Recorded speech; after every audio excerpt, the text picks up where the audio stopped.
तो चलिए electron theory भी जान लेते हैं क्या है। इलेक्ट्रॉन थ्योरी दोस्तों ये थी, इलेक्ट्रॉन थ्योरी आप लोग जानते हैं कि अगर कोई भी पदार्थ है या कोई भी एलिमेंट है वो छोटे छोटे एटम्स से मिलकर बनता है, छोटे छोटे एटम्स से मिलकर बनता है। और एटम्स क्या होता है दोस्तों, एटम्स आप लोगों ने जानते होंगे कि एटम्स ऐसा चीज होता है जिसके बीच में एक छोटा सा भारी भाग होता है जिसमें पॉजिटिव चार्ज भरा होता है, और ये जिसको हम लोग क्या बोलते हैं, नाभिक बोलते हैं या न्यूक्लियस बोलते हैं। अब ये जो नाभिक होता है ये दो चीज़ों से मिलकर बना होता है। कौन कौन से दोस्तों, ये दो चीज़ों से मिलकर बना होता है, प्रोटॉन से मिलकर बना होता है और किससे, न्यूट्रॉन से मिलकर बना होता है। इन दोनों चीज़ों से मिलकर बना होता है। जो प्रोटॉन होता है वो प्लस चार्ज होता है, प्रोटॉन पे प्लस चार्ज होता है 1.6 इंटू 10 की पावर माइनस का 19 होता है। और जो न्यूट्रॉन पे चार्ज होता है, मतलब न्यूट्रॉन क्या होता है, हमारा न्यूट्रल होता है, मतलब न्यूट्रॉन पे कोई भी चार्ज नहीं होता है, ये न्यूट्रल होता है। लेकिन दोनों का वेट जो होता है, प्रोटॉन और न्यूट्रॉन दोनों का वेट बिल्कुल सेम होता है, बस क्या होता है, न्यूट्रॉन न्यूट्रल होता है। दोस्तों ये जो हमारा नाभिक होता है ये पूरा पॉजिटिव होता है, लेकिन इसके बाहर एक तीसरे टाइप के जो पार्टिकल्स होते हैं वो चारों तरफ न्यूक्लियस के क्या होते हैं, चक्कर लगाते रहते हैं, जिनको हम लोग इलेक्ट्रॉन कहते हैं, जिनका नाम दे दिया गया कि इलेक्ट्रॉन है।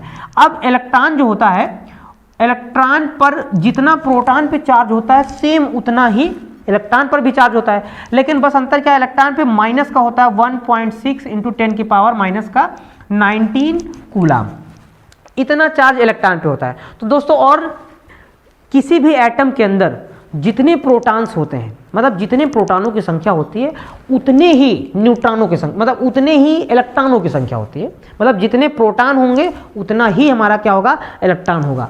मतलब जितना प्लस चार्ज होगा उतना क्या होगा, माइनस चार्ज। इसीलिए एटम सामान्य अवस्था में न्यूट्रल होता है, मतलब उसमें कोई चार्ज नहीं होता, क्योंकि प्लस चार्ज और माइनस चार्ज सेम होता है, जिस कारण वो एक दूसरे को खत्म कर देते हैं, इसलिए वो न्यूट्रल होता है। तो दोस्तों आप लोग समझ गए हैं कि किसी भी एटम में क्या होते हैं, प्रोटॉन होते हैं, मतलब प्रोटॉन होता है और क्या होता है, इलेक्ट्रॉन होता है। अब जरा समझो दोस्तों इसमें पॉजिटिवली चार्ज और निगेटिवली चार्ज कैसे आता है। जैसे मान लो किसी एटम से सारे इलेक्ट्रॉन निकाल दिए जाएं, सारे इलेक्ट्रॉन निकाल दिए जाएं, तो जब सारे इलेक्ट्रॉन निकल जाएंगे तो उसमें बचेगा क्या, सिर्फ पॉजिटिव, मतलब सिर्फ प्रोटॉन बचेंगे।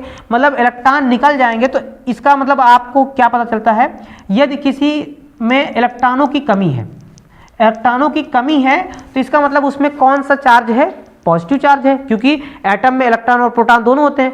तो हमने इलेक्ट्रॉन उससे निकाल दिया, मतलब इलेक्ट्रॉनों की कमी हो गई, तो बचा कौन सा चार्ज, प्लस।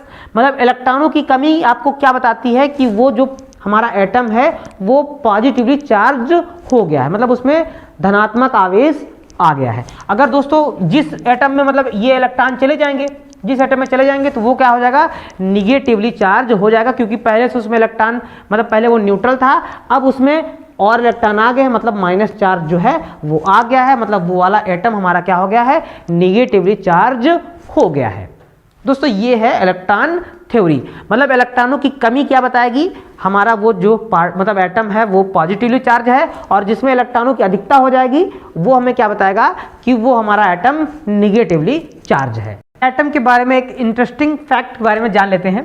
दोस्तों जो एटम होता है इसमें जो मेन मुख्यतः 3 कण होते हैं, कौन सा, प्रोटॉन, न्यूट्रॉन और इलेक्ट्रॉन होता है। अब इनके बारे में एक जानकारी दे देते हैं। जैसे जो इलेक्ट्रॉन है दोस्तों, इसकी खोज किसने की थी, आप लोग जानते हैं, सर जे किसने की थी, थॉमसन ने की थी, ये सभी लोग जानते होंगे, ठीक है। प्रोटॉन की खोज किसने की थी, प्रोटॉन जो थी उसकी खोज किसने की थी, रदरफोर्ड ने की थी, रदरफोर्ड ने की थी। अब दोस्तों रदरफोर्ड कौन थे, ये जो हमारे जे थॉमसन सर थे, इनके सबसे बेस्ट स्टूडेंट कौन थे, रदरफोर्ड ने थे, मतलब रदरफोर्ड थे। और जो न्यूट्रॉन की खोज किसने की थी, न्यूट्रॉन की खोज भी आप लोग जानते होंगे, वो चैडविक सर ने की थी। किसने की थी, चैडविक। अब चैडविक कौन थे, जो चैडविक थे वो रदरफोर्ड के बेस्ट स्टूडेंट थे। मतलब जे थॉमसन जो थे, मतलब जे थॉमसन के स्टूडेंट रदरफोर्ड थे और रदरफोर्ड के स्टूडेंट कौन थे, चैडविक थे। तो ये एक दूसरे से एकदम बहुत ही रिलेटेड थे दोस्तों। और संयोग की बात ये है कि तीनों लोगों को नोबेल पुरस्कार मिला था, अपनी अपनी खोज के लिए तीनों लोगों को नोबेल पुरस्कार से नवाजा गया था। तो ये जानकारी यदि आप लोगों को नहीं पसंद, मतलब नहीं पता थी, तो अब मालूम हो गई। तो ये हमारी है इलेक्ट्रॉन थ्योरी।